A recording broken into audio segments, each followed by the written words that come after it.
All right, does anybody else watch Joe Rogan? And have you ever heard him talk about the Ark of the Covenant?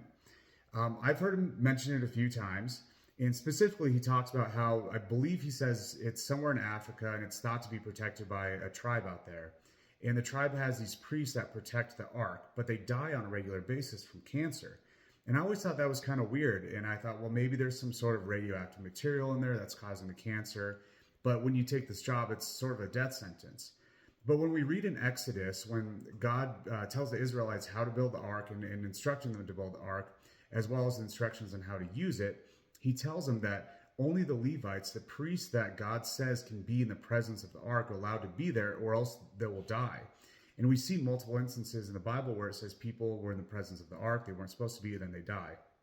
But interestingly enough, I just read Samuel, and then specifically Samuel 4 through, I guess it'd be 6. It talks about how the Philistines were at war with the Israelites.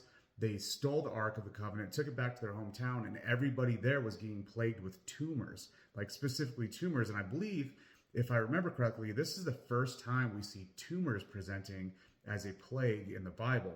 And it's very specific that it's tumors and not boils or sores or anything.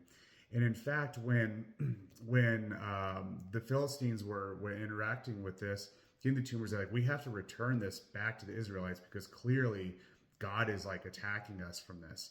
And so they bring it back. It goes back to the Israelites, but the Israelites that receive it, they also die because they are not the Levites.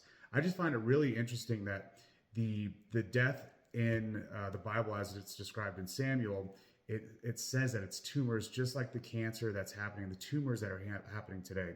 I love seeing the connections of the Bible that's written thousands of years ago, and then real life events that are happening today. And not that I need any sort of like proof and evidence that the Bible is real. I can feel that it's true. But when you do get to see those connections, it's pretty neat. And I just wanted to share that with you. So make sure you guys are reading your Bibles, and let me know if you have any thoughts on this. We'll see you.